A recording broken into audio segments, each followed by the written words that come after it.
नमस्ते guys, pol science analyse channel में आपका स्वागत है। संविधान की क्लास में आज हम करेंगे प्रधानमंत्री, भारत का प्रधानमंत्री, उप प्रधानमंत्री, इनसे संबंधित उपबंध, मंत्रिपरिषद की संरचना, कार्य एवं शक्तियाँ। भारत का प्रधानमंत्री संसदीय शासन व्यवस्था में राष्ट्रपति शासन का संवैधानिक प्रधान होता है, जिसके नाम से संघ का शासन चलता है। परंतु प्रधानमंत्री का प्रशासनिक प्रमुख का काम होता है जो शक्तियों का वास्तविक प्रयोग करता है। जो सबसे बड़े राजनीतिक दल का नेता होता है उसी को प्रधानमंत्री बनाया जाता है। भारत में 543 लोकसभा की सीटें हैं, जिसको 272 सीट मिल जाती हैं जिस भी राजनीतिक दल को या किसी गठबंधन को, तो सरकार केंद्र में अपनी बना लेता है। 75/1 राष्ट्रपति द्वारा प्रधानमंत्री को नियुक्त करने का प्रावधान करता है, अर्थात राष्ट्रपति संसदीय व्यवस्था के अनुसार लोकसभा में बहुमत प्राप्त दल के नेता को प्रधानमंत्री नियुक्त करता है। बहुमत स्पष्ट होने की स्थिति में राष्ट्रपति अपने विवेक का प्रयोग करते हुए सबसे बड़े दल के किसी भी नेता को प्रधानमंत्री नियुक्त कर सकता है।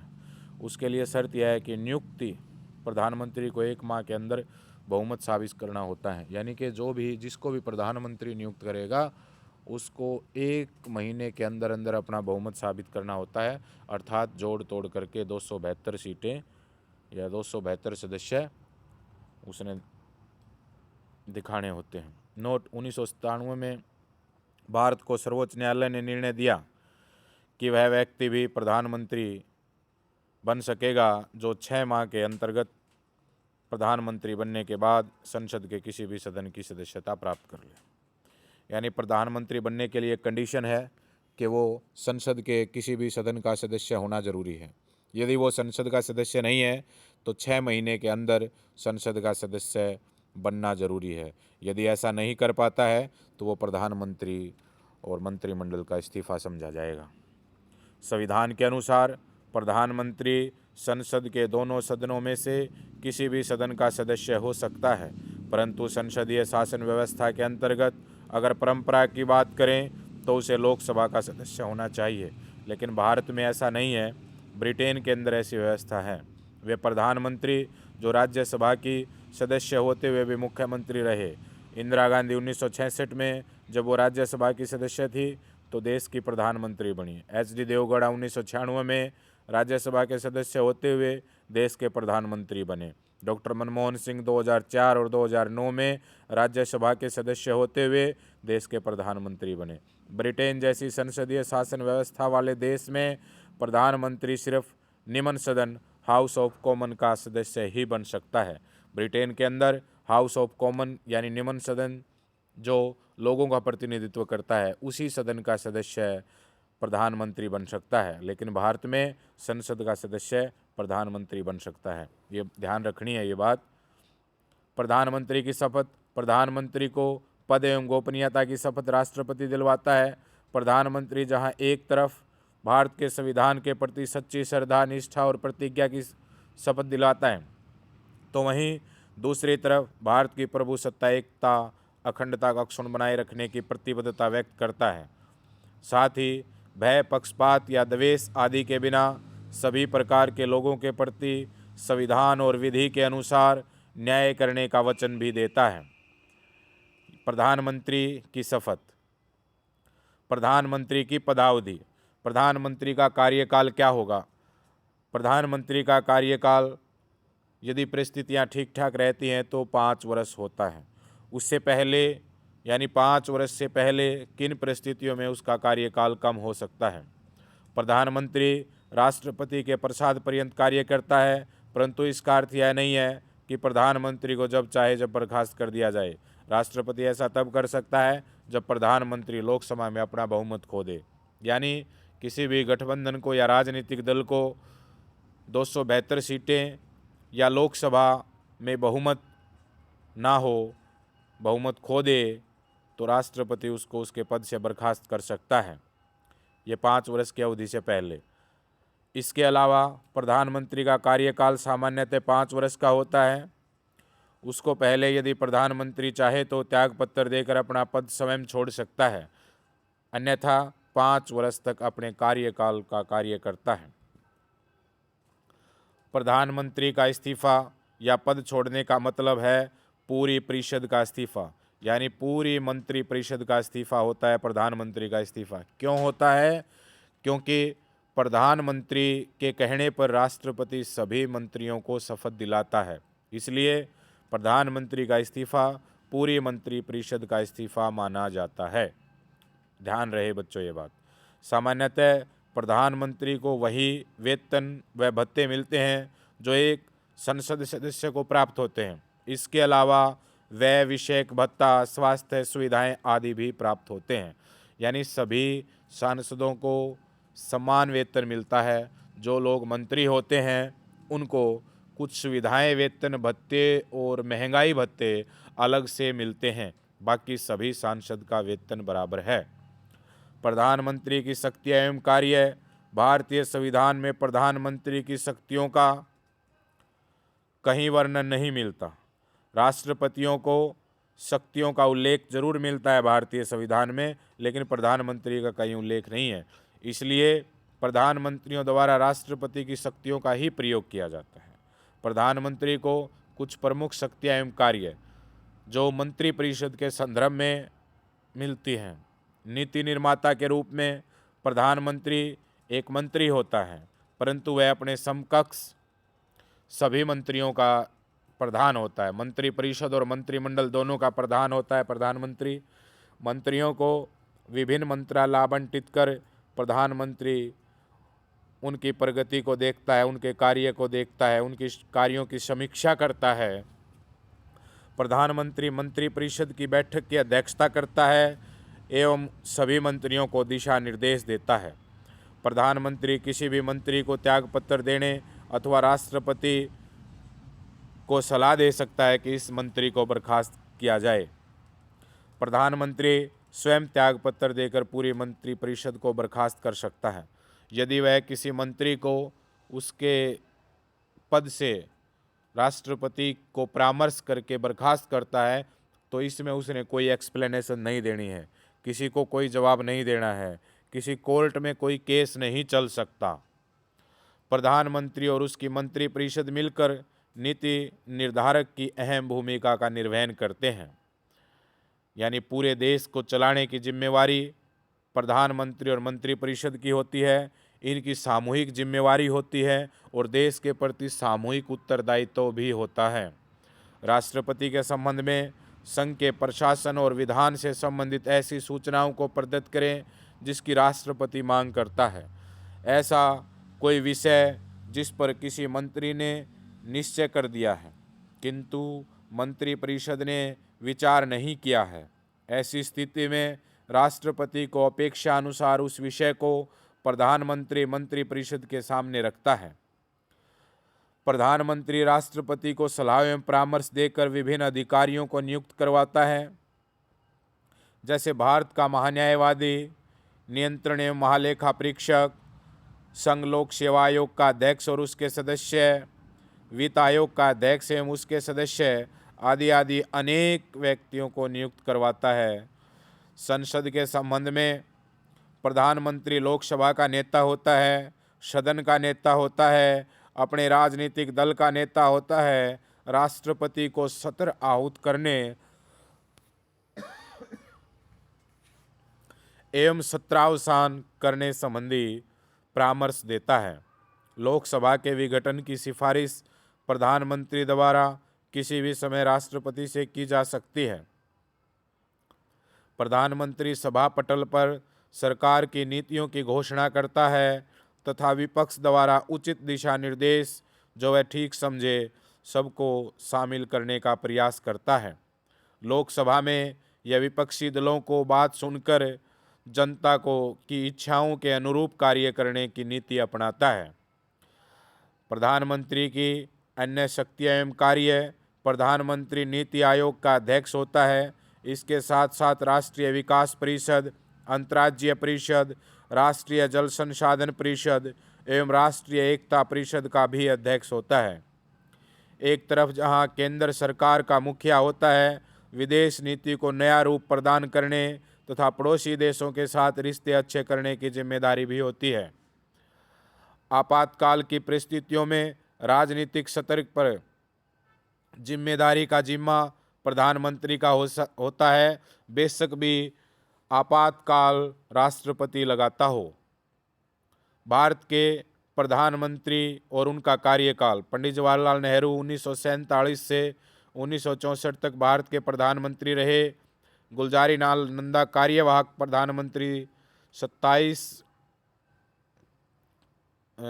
मई से 1964 से जून 1964 तक रहे। लाल बहादुर शास्त्री 1964 से 1966 तक भारत के प्रधानमंत्री रहे। फिर कार्यवाहक प्रधानमंत्री गुलजारीलाल नंदा रहे। फिर इंदिरा गांधी 1966 से 1977 तक रही। मोरारजी देसाई 1977 से 1979 तक भारत के प्रधानमंत्री रहे। चौधरी चरण सिंह 1979 से 80 तक प्रधानमंत्री रहे। इंदिरा गांधी 1980 से 84 तक। राजीव गांधी 1984 से 1989 तक। वीपी सिंह 1989 से 90 तक। चंद्रशेखर 90 से 91 तक। पीवी नरसिम्हा राव 1991 से 96 तक। अटल बिहारी वाजपेयी 16 दिन में 16 मई से 1996 से 1 जून 1996 तक रहे। एच.डी. देवगौड़ा 1996 से 1997 तक। इंदर कुमार गुजराल 1997 से 98 तक। अटल बिहारी वाजपेयी 1998 से 2004 तक। डॉक्टर मनमोहन सिंह 2004 से 2014 तक। नरेंद्र मोदी जी 2024 से और वर्तमान समय तक भारत के प्रधानमंत्री हैं। लगातार तीसरी बार भारत के प्रधानमंत्री बन चुके हैं। भारत के उप प्रधानमंत्री। भारतीय संविधान में उप प्रधानमंत्री के पद का कहीं भी कोई भी उल्लेख या प्रावधान नहीं है, किंतु कई बार उप प्रधानमंत्री परिस्थितियों के अनुसार नियुक्त किए गए हैं। प्रधानमंत्री की सलाह पर राष्ट्रपति द्वारा उप प्रधानमंत्री की नियुक्ति की जाती है। उप प्रधानमंत्री का पद कैबिनेट मंत्री के समान होता है। अभी तक कुल 7 उप प्रधानमंत्री नियुक्त किए जा चुके हैं। सरदार वल्लभ भाई पटेल देश के पहले उप प्रधानमंत्री थे। 1947 से 1950 तक उनका कार्यकाल है। मोरारजी देसाई 1967 से 1969 तक। चौधरी चरण सिंह एवं जगजीवन राम 1979 में। चौहान 1979 से 80 में। चौधरी देवीलाल 1989 से 1991 तक। लाल कृष्ण आडवाणी 2002 से 2004 तक भारत के उप प्रधानमंत्री रहे। केंद्रीय मंत्रिपरिषद। केंद्रीय मंत्रिपरिषद की संरचना और उसके कार्यों के बारे में हम पढ़ेंगे। मंत्रिपरिषद की संरचना। पहले कैबिनेट मंत्री होते हैं। ये केंद्र सरकार के महत्वपूर्ण मंत्रालयों जैसे गृह मंत्रालय, रक्षा मंत्रालय, वित्त मंत्रालय और विदेशी मामलों के प्रमुख होते हैं। ये कैबिनेट के सदस्य होते हैं और नीति निर्माण में महत्वपूर्ण भूमिका निभाते हैं। उससे नीचे आते हैं राज्य मंत्री। इन्हें स्वतंत्र प्रभार वाले राज्य मंत्री के रूप में छोटे मंत्रालयों का प्रभार सौंपा जाता है, अन्यथा ये कैबिनेट मंत्रियों के सहायक के रूप में काम करते हैं। उपमंत्री ये कैबिनेट या राज्य मंत्रियों की सहायता करते हैं और उनके कार्यों में मदद करते हैं। नोट: मंत्रिमंडल की बैठकों में भाग लेने वाले मंत्री सिर्फ कैबिनेट मंत्री होते हैं एवं राज्य मंत्री स्वतंत्र प्रभार कैबिनेट मंत्री की बैठक में आमंत्रण के बाद भागीदारी करते हैं। इसके अलावा प्रधानमंत्री अपने किसी भी चहेते व्यक्ति को, किसी संसदीय सचिव को बुलाना चाहे या अपने किसी वफादार व्यक्ति को बुलाना चाहे तो कैबिनेट की मीटिंग में बुला सकता है। इसके अलावा मंत्रियों की एक और श्रेणी भी है जिन्हें संसदीय सचिव कहा जाता है। संसदीय सचिव विभिन्न मंत्रियों की सहायता करते हैं, इसलिए इनका दर्जा लगभग मंत्रियों के समान होता है। संविधान में निर्धारित मंत्रिपरिषद के आकार का अतिक्रमण न हो, इसके लिए संसदीय सचिवों को सैद्धांतिक रूप में मंत्रिपरिषद के समूह में नहीं रखा जाता है। किचन कैबिनेट या आंतरिक कैबिनेट यह 15-20 महत्वपूर्ण मंत्रियों का एक लघु निकाय है जिसका प्रमुख प्रधानमंत्री होता है। यह औपचारिक रूप से निर्णय लेने वाली सत्ता का केंद्र बिंदु होती है। किचन कैबिनेट में कैबिनेट के मंत्रियों के अलावा प्रधानमंत्री के विश्वसनीय सदस्य, मित्र एवं पारिवारिक सदस्य भी हो सकते हैं। भारतीय संविधान में संसदीय शासन व्यवस्था का प्रावधान है, जो कि ब्रिटेन को शासन व्यवस्था से प्रभावित करता है। कार्यपालिका का प्रमुख राष्ट्रपति होता है एवं इसको सलाह देने के लिए प्रधानमंत्री व उसकी मंत्रिपरिषद होती है। भारतीय संविधान के अनुच्छेद 74(1) में यह प्रावधान है कि राष्ट्रपति को सलाह एवं सहायता देने के लिए एक मंत्रिपरिषद होगी, जिसका मुखिया प्रधानमंत्री होगा। मंत्रिपरिषद और मंत्रिमंडल में अंतर है। मंत्रिपरिषद एक बड़ा समूह है जिसमें तीनों प्रकार के मंत्री, कैबिनेट मंत्री, राज्य मंत्री और उप मंत्री शामिल होते हैं, जबकि मंत्रिमंडल में कैबिनेट मंत्री ही शामिल होते हैं, जो एक छोटा समूह होता है जिसमें केवल कैबिनेट मंत्री होते हैं। मंत्रिमंडल सरकार का असली निर्णय लेने वाली निकाय है, नीतियों को आकार देती है, जबकि मंत्रिपरिषद सभी मंत्रियों को मिलाकर एक व्यापक समूह है जो मंत्रिमंडल के फैसले को लागू करता है। मंत्रिपरिषद और मंत्रिमंडल में अंतर, एक तो इनके समूह में अंतर है, यानी एक मंत्रिपरिषद बड़ा समूह है और मंत्रिमंडल छोटा समूह है। इनकी संरचना, मंत्रिपरिषद की संरचना, इनमें सभी मंत्री शामिल होते हैं, कैबिनेट मंत्री, राज्य मंत्री और उप मंत्री। मंत्रिमंडल में इसमें केवल कैबिनेट मंत्री ही शामिल होते हैं। इसका आकार या आकार में मंत्रिपरिषद का आकार बहुत बड़ा होता है और मंत्रिमंडल का आकार छोटा होता है। इसमें विशिष्ट लोग होते हैं।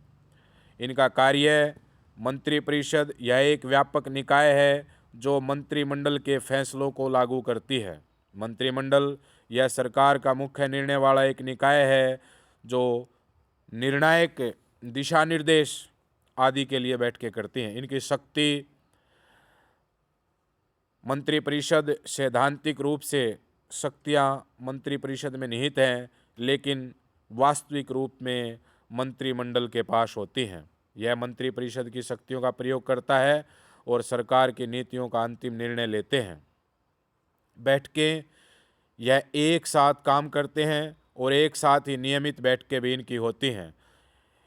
यह नियमित रूप से बैठकें करते हैं और अपनी कार्य और शक्तियों का पालन करते हैं। मंत्रिपरिषद या मंत्रिमंडल के कार्य एवं शक्तियाँ, मंत्रिपरिषद के मुख्य कार्य राष्ट्रीय नीतियों का निर्माण करना, शासन का संचालन करना और राष्ट्रपति को सहायता एवं सलाह देना। यह केंद्र सरकार के कानूनों को लागू करती है, देश के वित्त का प्रबंधन करती है और राष्ट्रपति के नाम पर अध्यादेश जारी करती है। इसके अतिरिक्त मंत्रिपरिषद विदेश नीति बनाती है, उच्च अधिकारियों की नियुक्ति करती है और संसद में विधेयक प्रस्तुत करती है।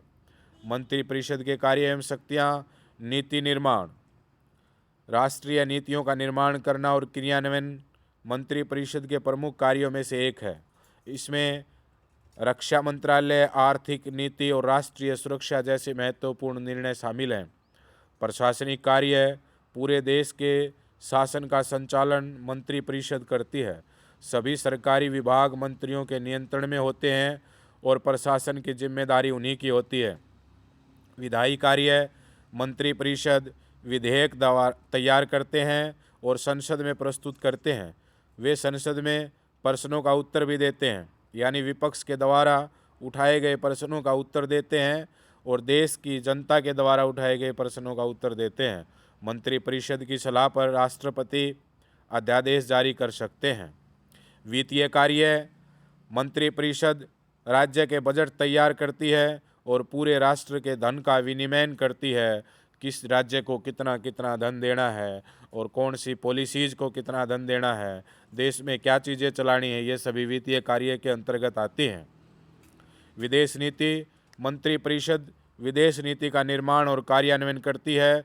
इसमें अन्य देशों के साथ संबंधों को प्रबंधित करना शामिल है। उच्च अधिकारियों की नियुक्ति: देश के उच्च शासन अधिकारियों की नियुक्ति में मंत्रिपरिषद की भूमिका अहम होती है। आपातकाल की घोषणा: राष्ट्रपति द्वारा राष्ट्रीय आपातकाल की घोषणा मंत्रिमंडल की लिखित सलाह के बाद ही की जाती है। राष्ट्रपति को सलाह: अनुच्छेद 74 के तहत मंत्रिपरिषद राष्ट्रपति को उनके कार्यों के निष्पादन एवं सहायता में सलाह देती है। ये सभी मंत्रिमंडल और मंत्रिपरिषद के शक्तियाँ एवं कार्य थे। कल हम संसद करेंगे, संसद की विधायिका करेंगे। आज के लिए इतना ही, धन्यवाद। वीडियो अच्छी लगे तो सब्सक्राइब, लाइक करना न भूलें। धन्यवाद। जय हिंद, जय भारत।